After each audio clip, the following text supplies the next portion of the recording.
Okay, let's see if technology is going to cooperate tonight. What's up, Catherine? All right. Hey! What's It up, Tim? works. How are you?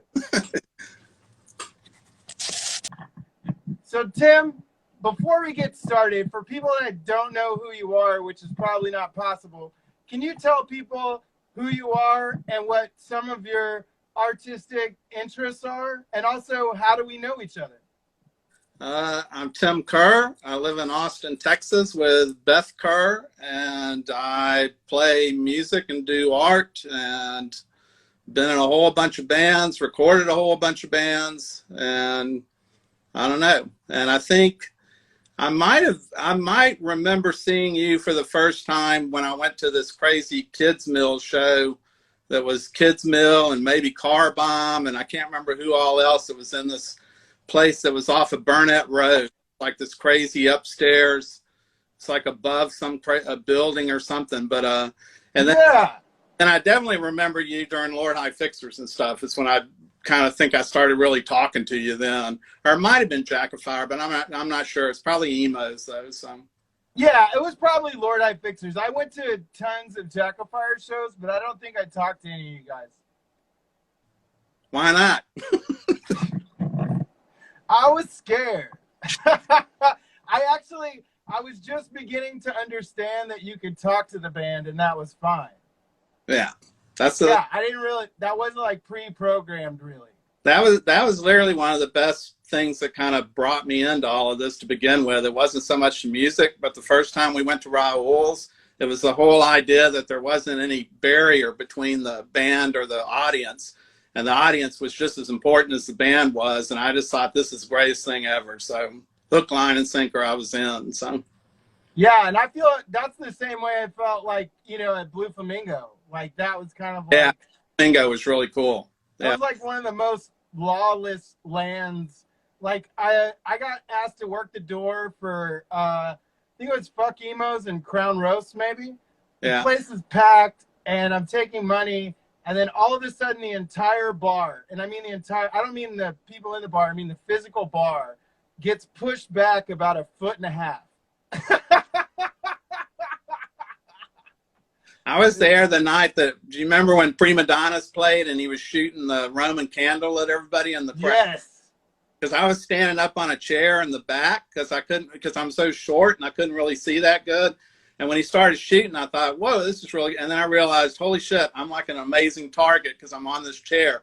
So I got down behind the jukebox in the back. So, because everybody was kind of scattering and ducking. So, and they started chanting like something like "Death to America" or "Death to George Bush." And Diana had gotten killed, and then they played. So they burned the American flag and then said all that stuff. Yeah, it was. Yeah, fucking amazing. Well, I'm actually glad you brought up the Prima Donnas because and you've already brought up Car Bomb too. I was gonna say, like, what is it with the water in Texas?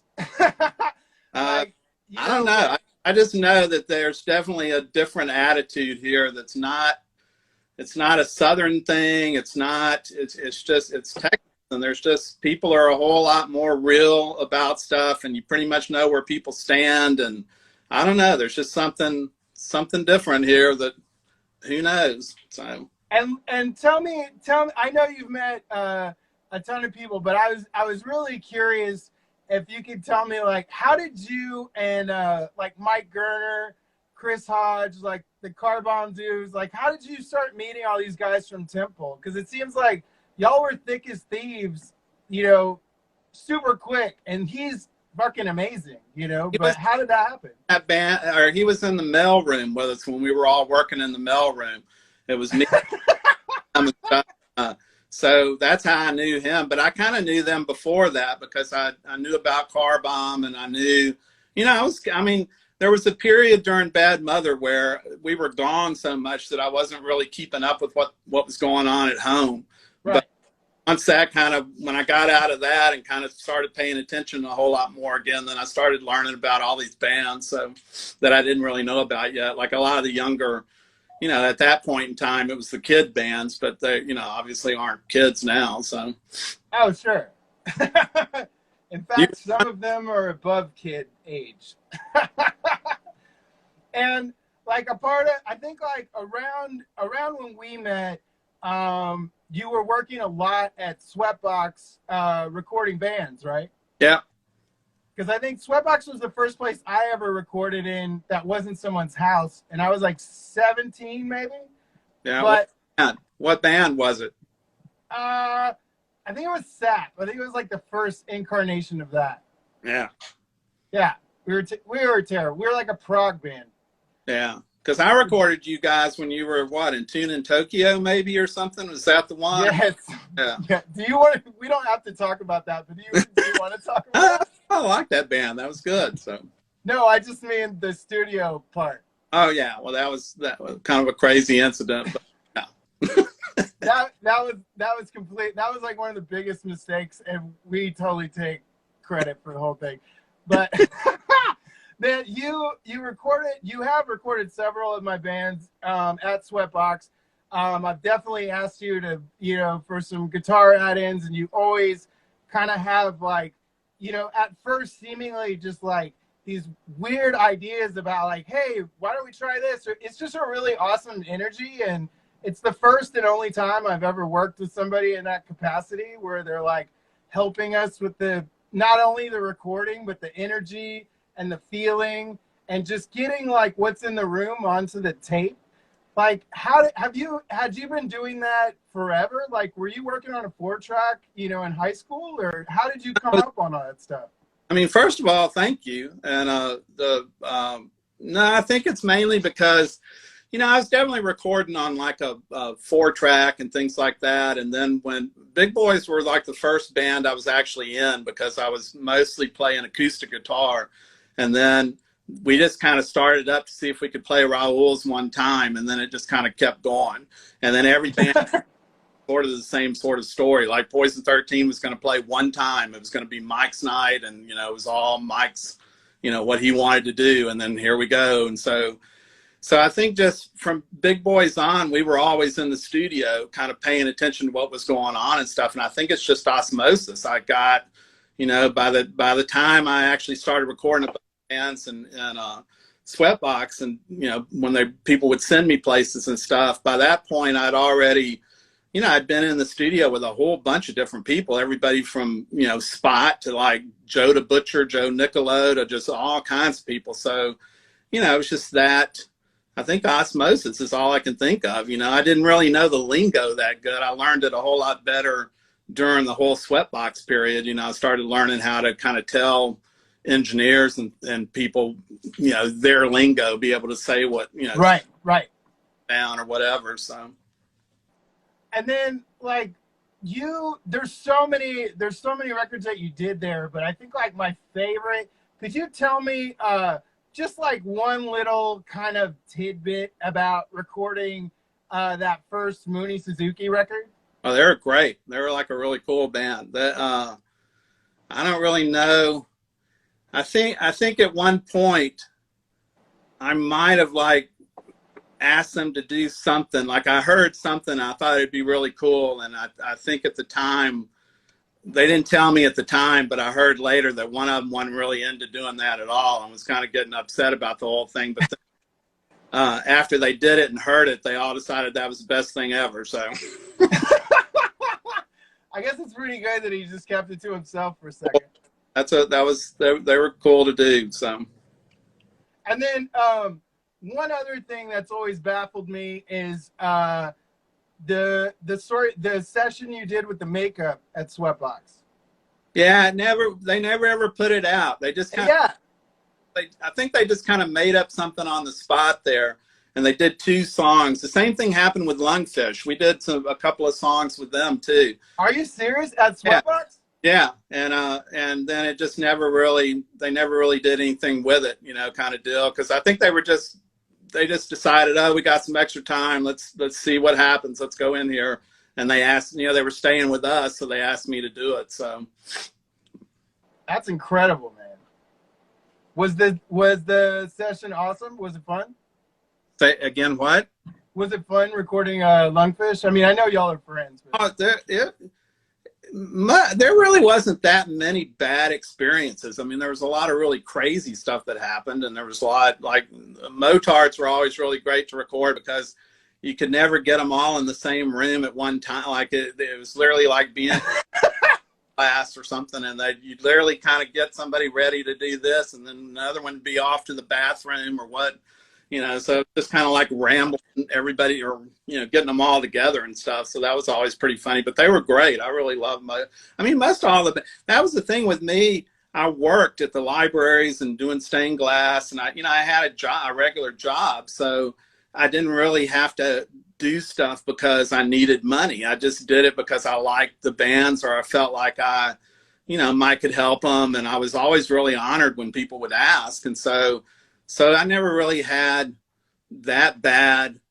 I mean, the worst one probably, and I won't name the band because I don't want to hear about it later, is that, but sure. Any of them are listening, they'll definitely know. This was an out-of-town band. And first of all, they showed up and they kicked out the guitar player who was still playing in the band, but they hadn't told him yet. And so that about that, and they told me, and of course I, I'm going, well, fuck, you need to tell him like that. And then right when I was getting the singer to come in to sing, his girlfriend called him up, and his girlfriend was all pissed off, and she'd thrown all of this shit out the window of the upstairs apartment. It was all in the yard in California, and she was breaking up with him right then. I mean, we literally were like, okay, we're ready, let's go, kind of thing. And then it was just like it. I mean, literally, when you do that stuff, I don't think people really quite understand. Like you kind of have to be more like a guidance counselor and a coach, and there's all kinds of stuff to it other than just, Sure, like there's that like that terrible Metallica movie that's like recent, and like their producer he winds up going to therapy with them. Like, it's insane. Never that bad for me, but I mean, it was right. No.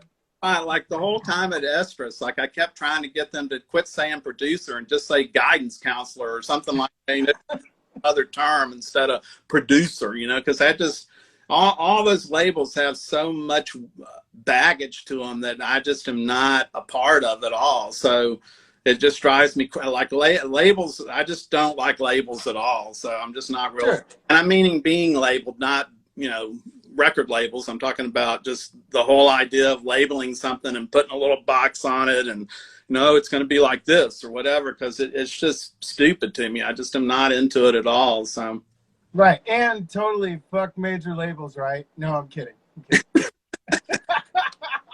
Fine, I'm gonna switch gears. I'd asked, this was such a crazy thing, and at first I didn't think it was real. Like, somebody wrote to me, the first time I got asked to go record this band in Italy, I was already pretty shocked, and it was like before Facebook or any of this kind of stuff. It was just email, and so they emailed me and stuff, and then all of a sudden here was all this email coming from people in Europe, like going, oh, can you do this? Can you do? And I was like, how do you even know this to begin with? Like, I work at the library. This isn't, I don't even understand how you even know I'm. And then somebody from Ljubljana wanted me to come and talk at the college there. And at the time, I couldn't even pronounce Ljubljana because it's spelled DJ what. So I thought it was a joke. It might as well have been Ryan Richardson writing to me or something. I had no clue what it was. And so they kept writing. And when they wrote again and I realized it was for real, I said, well, you know what, I'll do it if it'll be questions and answers, because if I have to be on stage going, I'm Tim Kerr, I'm the first one in the crowd. If you want to do questions and answers, yeah, I'll do that kind of thing. And I'm telling you all this because one of there's 200 or 300 people, and even Beth, like at one point goes, well, I'm impressed, kind of thing. And but one of the questions was, why are you so against major labels? Because it's hard to get your music here. And you know how, I mean, we're family now, so you know how I am, and I would turn stuff. And so I said right back to him, I said, well, you just answered your question. Like, when you're on a major label, it's not your music anymore. And you saw all these people like writing down notes and say, it was really it was cool though. It was fun. It was crazy. I wanted to switch gears, like just a little bit. you've been writing music forever. You write lyrics. I don't do you write poetry also? I have. I mean, I got asked to put some stuff into a poetry magazine. I mean, there's not really that much difference between writing a song, Sure. writing a poem. It's kind of, or just writing in general. It's like if you look at poetry where there's not really any rules, which there shouldn't be, it's not that much different than keeping a journal or anything else. So And yeah. then were you writing like lyrics and poetry and stuff in high school, or is that something that you came to later, or like how did you come up on that? I started playing guitar probably in elementary school, and probably late elementary school. I don't know. Pretty soon after, I was making up songs and stuff. So I guess yeah. I mean, I just would make up just silly. I don't know. I can't even think now of what they were. So, but definitely by high school, I was definitely making up all kinds of stuff. So, And then like now, like that. So. what's that? I'm sorry. A lot of weird tunings and stuff because I was really into like a lot of the Scottish and British, like Burt Yanch and Nick Drake and John Martin and just a lot of stuff like that. And then over here like David Crosby and a lot of that stuff's in open tuning. So that's why when Poison 13 started playing, I could play slide right off because I already was doing that. So. But we're like on the like kind of like artier New York side. Were you into like the Glenn Branca or Sonic Youth shit at all? Not at the time when Sonic Youth is really funny because. And I even told Thurston this, like when I first read about Sonic Youth and stuff, I thought what they did, which I thought was pretty freaking amazing, was I thought that they never ever tuned their guitars. They just whatever. This is before I'd really even listened to them or anything. I just had been reading about them and stuff, and I thought what happened was they would show up to a show, pull out their instruments, and play. Obviously, some nights would be pretty freaking bad, but then there would probably be some nights where, oh my God, this is pretty amazing, kind of thing. And I went to go see them play, and I saw all the different guitars, and there's like 5 guitar techs and like 15 guitars. Like I was kind of disappointed. I was kind of like bummed out, like, oh man, they don't like. I thought it was. Hey, Julie's on. Oh, that's cool. Say hello. Hey, Julie. hey, is that Beth? Yeah, she's just looking she's in the other room, so she's. Oh, okay. Or. I thought we were gonna get a Beth cameo, but Yeah. it's cool. Well, ask her; she might come back. I think she's in her nightgown though. So. Oh, okay, all good. And then like I guess one other. I'm trying to hit so many things. We got to get to 5 questions in about 4 minutes, but I still have a couple more things I wanted to ask you. One is you've been touring around for a while, and before the internet, and I think I was like a part of the last people to tour before the internet also.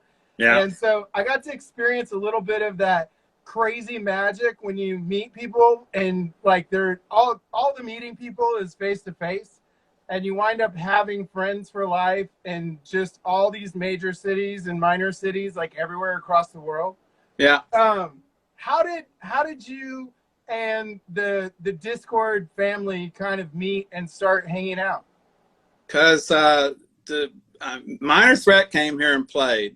I had already known about them and stuff, and this is like pretty early on, and we just got to be really, really good friends, and I really liked a lot of the kind of where they were coming from. They were just really, really great people, and then it just kind of.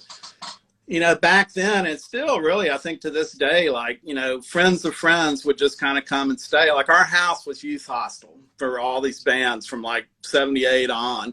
And so, and it was kind of, everybody was sharing like all the information about like, oh, if you go to Austin, we'll call up the Tim and Big Boys and stuff and book this show here and get them, so it's all that sort of type thing.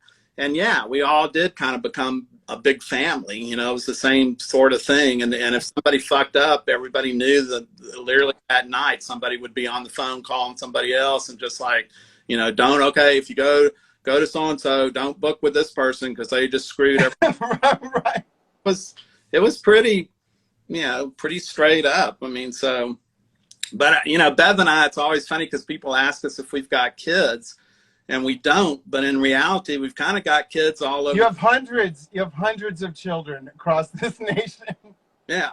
So, but that's just being a human being. You know, we're not doing any of that stuff to you know, get anything from it. That's just being a human. That's just, you know, treat people like you want to be treated. So, Absolutely.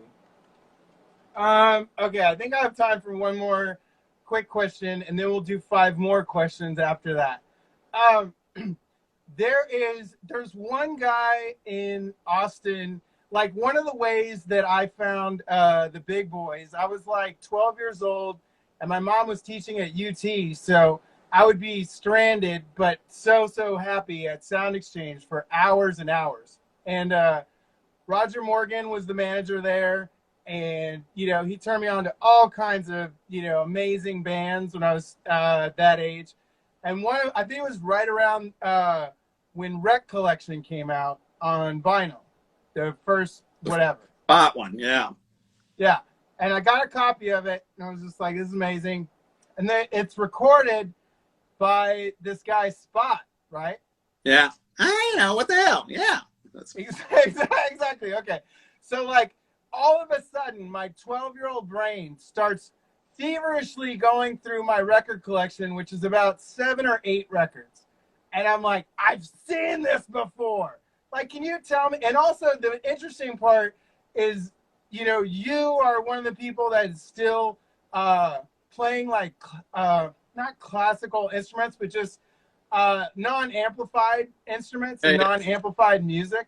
And Spot, when I was going to Electric Lounge and all that, he was always playing some crazy instrument, and it would be different almost every time, and he would be killing it. Yeah, like, he's really good. He's really good at guitar and banjo. Yeah, he's really good. Can you tell us just like one little, like, can you give me like a tiny little Spot story?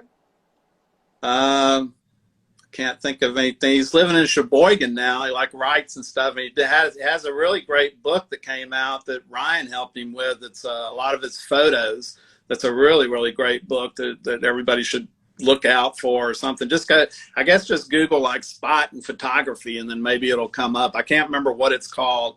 And man, Bev and I saw one of the craziest shows we've ever seen in our lives at Lovejoy's, and it was Spot and Ralph White. And it was just the weird, like, I can't even begin. Like, it was the craziest, weirdest night. And I think it might have been St. Patrick's Day or something. And it was, I don't know. It was literally like the weirdest night I've ever been to anything. It was just crazy. I mean, in a good way, but it was just really crazy and surreal. It was like a squeegee your third eye open kind of show. At one point, there was a guy like rolling on the stage. Ralph was playing. There was people kind of really drunk and square dancing around, and this one woman came dancing in, and the bouncer kind of grabbed her by the arm, and they went around, and then he let her back outside, like he didn't want her in or something. It was just a really crazy night. So, like I was saying, Tim Kerr, I love you very much. Thank you for coming on this silly thing. I'm going to ask you 5 questions. Are you cool with that? Yeah. All right, here's the rules. I'm going to ask you 5 questions. You can say no to any of the questions. It's not a big deal. If you don't answer the question, I'll just keep asking you more and more and more questions. And typically, no one gets 5 questions. They never get to the end. So don't worry about it. We're going to get hung up, and we're going to start yapping about tennis or whatever we're into. All right, here we go. Okay. Question number 1. Tim, clocks are so cool. You know, when you look at them, you're looking face to face with what some people would call destiny. So, Tim, let me ask you this. What's your favorite time of day? Morning. It has to be a real time. 7 o'clock. That's correct. Yeah. And there's 2 things. Have you ever heard, God, what is the name of that band? They wrote a song about clocks and the guy that invented clocks. And when he died, that was the end of time. It's a really cool song. somebody on here will know, and they'll say, because it's a pretty famous band, the Stranglers. The Stranglers. Oh, it looks like Beth is contesting your answer right now. When Total Sound was recording that time is, Mike said the coolest thing ever, because we were at the very end doing those harmonies, and it goes, time is, time was, and Mike just sat there for a minute and went, now. And I just thought, okay, that's the coolest thing ever. So yeah, man. Peace to Mike. Like, thank you so much for posting that picture of the tree the other day. That was wonderful. Oh yeah, we were kind of worried because it didn't seem like the leaves weren't really coming out, and we thought, oh shit, and then it all came out, so it's good. So yeah, it's a great place. It's a great place. Yeah. Yeah. Okay, here we go. Question number 2. All right, I'm glad you're keeping track. I normally forget. Here we go. In a land before time, when you could just show up to any restaurant and it wouldn't be a big deal. Turns out it's only the cafeteria that can accommodate something like that. You know what I mean? No matter how long the line is. Yeah. So my question is for you, Tim, in the world of the universe where we're a speck of dust, if the timeline is this and we're this, Tim, what is it all about? It's about one step forward. That's what it's like. It's about the possibilities. That's what it's about. It's about creating possibility.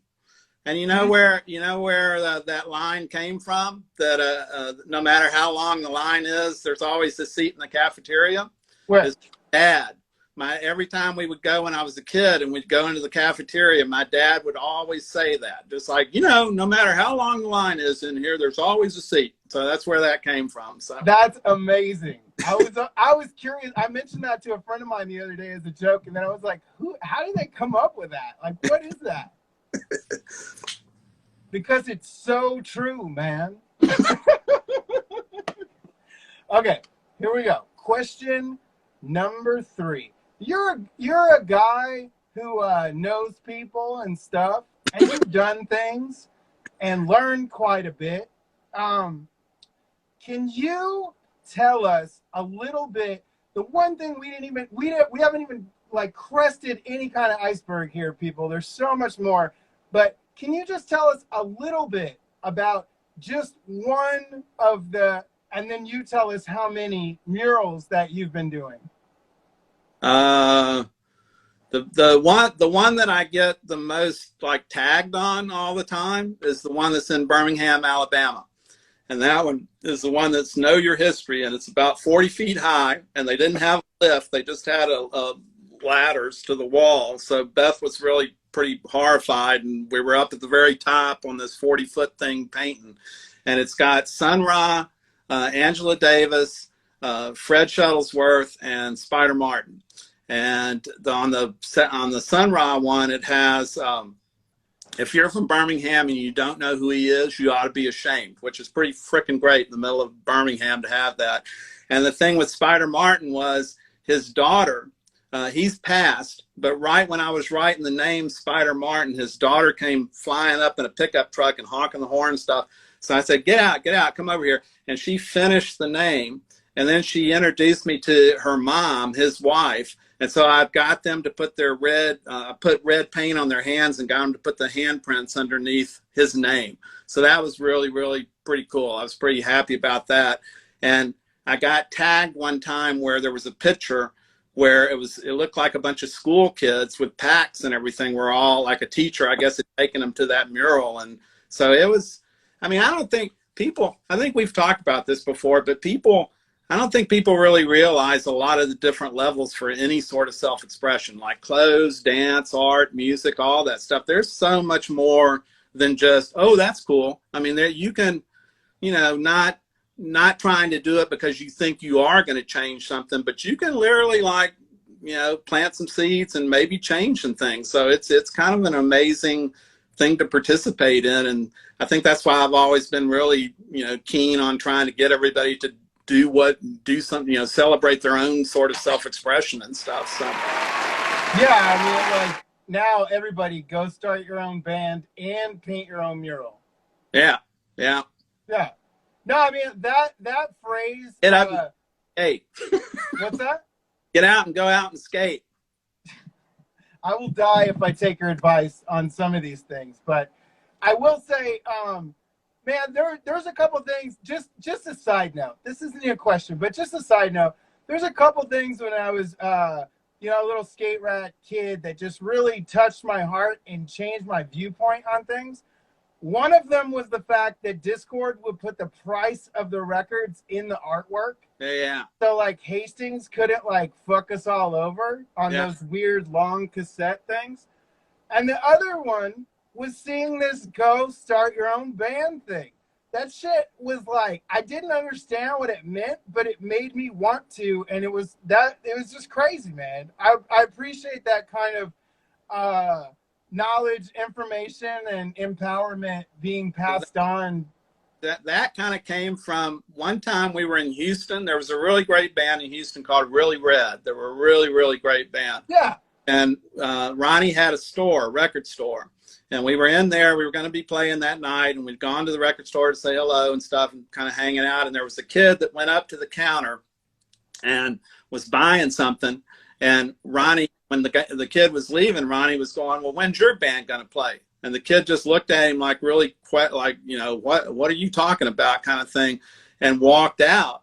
And so I asked Ronnie, I said, oh, that's cool. What's his band kind of thing? And he goes, oh, I don't know if he's got one or kind of thing. And I just thought, okay, that's pretty freaking cool. That's pretty great. So then I started, or all of us kind of started that whole thing about, come on, like, go start something, go start a band and stuff. So, I mean, we were already kind of doing that, but I think the whole go start your own band came literally from that one little incident, that sentence. Does that make sense? Like we were already telling people to do stuff, but that whole idea of go start your own band kind of came from that. So yeah, it was much more to the point, because I think if you would have told me to just do something, I might not have.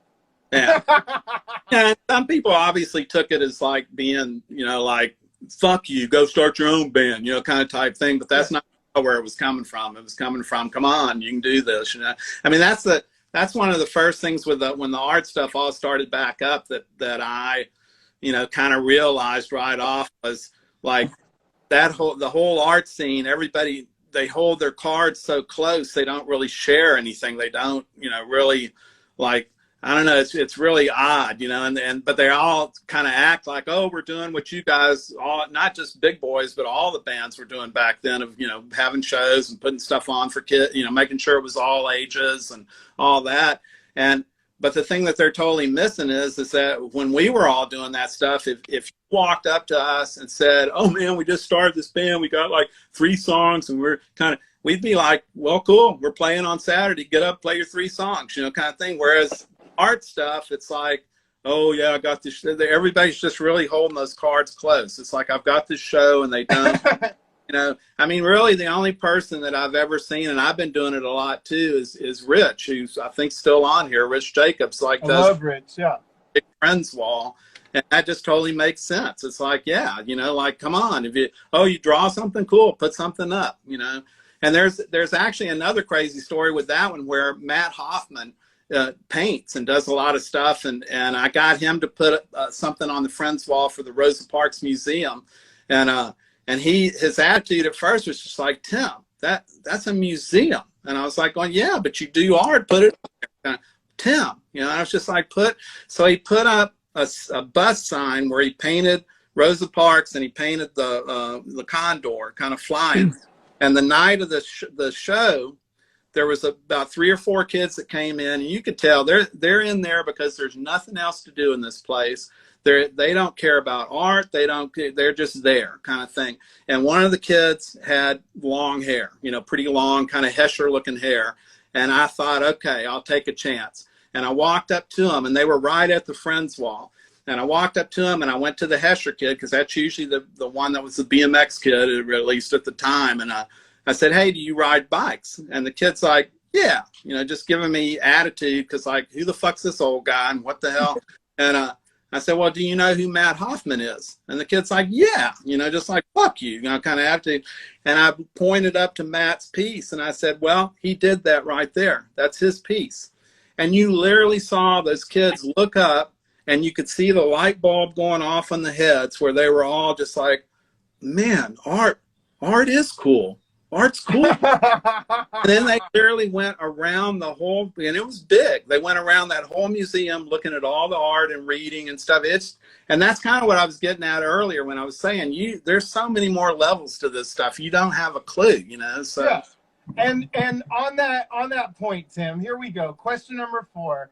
Let me ask you the most important question in the entire world. You're an artist. You're around the paints. You're around the markers and the pencils and dirt and whatever else you're up to with the art. Here we go. Tim, what is your favorite color?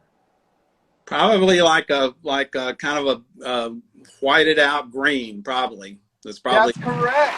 That it, or pink or something. Almost like how this roof looks back here kind of thing. Almost that. So. Roof color. Okay, that's correct. Thank you.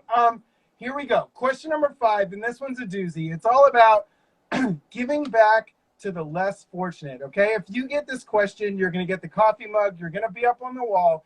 You'll be in the paper tomorrow. KXAN, Jim Spencer. Here we go. 8 a.m. If you're ready to answer question 5, here we go. Okay. Tim, do you have a question for me? Do I have a question for you? Yeah, let me remind you. You can say no. Here it is. Do you like to play guitar or drums better? Oh, drums. Okay, there you go. Yeah, I'm a terrible guitar player. It's just something I do. Kind of like Sonic Youth. I just show up and don't do anything to the guitar. And sometimes it sounds good and sometimes it doesn't. You know? Okay.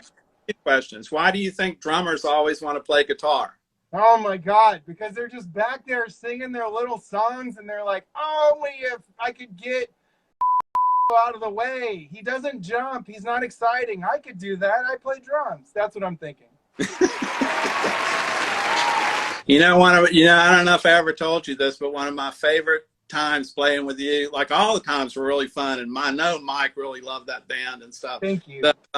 But when we did that show at Emo's for what's his name's garage, it wasn't Garage Shock, it was the other thing. It was the skateboard thing. No, it was a guy. Was Mike's? I can't remember what they called it. It was this magazine and stuff. I can't think of the name. Anyway, when we did it, you were always kind of doing, like, I never knew exactly what was going to happen, which was great, because you would always kind of throw things in that, you know, I mean, that was kind of what we were about anyway, was just whatever happens kind of thing. But I just remember we were up there playing, and then all of a sudden you just kind of stopped and were just kind of grinning at me and stuff. And but I could still hear the drums, and I couldn't figure out, like, well, what the fuck? And I realized, like, you'd gotten some friend to come and just set up their drum set on the floor in the middle of the crowd, which I thought was the greatest thing ever. And they're down there playing, and you got up and walked down there. So of course I went down, like, that was great. I just thought that was that. And when the rabbit came out, that was pretty fucking nuts. Shout out to Dan Muldoon, the rabbit. We got to open up for Fugazi. Dan came out in a bunny suit, handing out carrots at the end. It was amazing. That's when I met Ed Templeton, because he was there to see Fugazi. Oh wow! They were kind of thrown for a loop when the rabbit came out. So that's what I'm known for. That's basket. That was the best part. It wasn't just like, you know, I mean, it was like full tilt Easter bunny, Disneyland kind of rabbit suit, and then they big Easter basket with eggs and all this stuff in it. That was great. That was just like that. Fuck yeah, man. Well, hey, I love you so much, Tim. I gotta let you go. We're about to talk to Bim from Obnox. Seriously, I can't thank you enough. Tonight was an absolute joy, and I miss you and Beth like you can't believe. I love you. Yeah, love you too. Love all you guys. Hope everybody's doing good.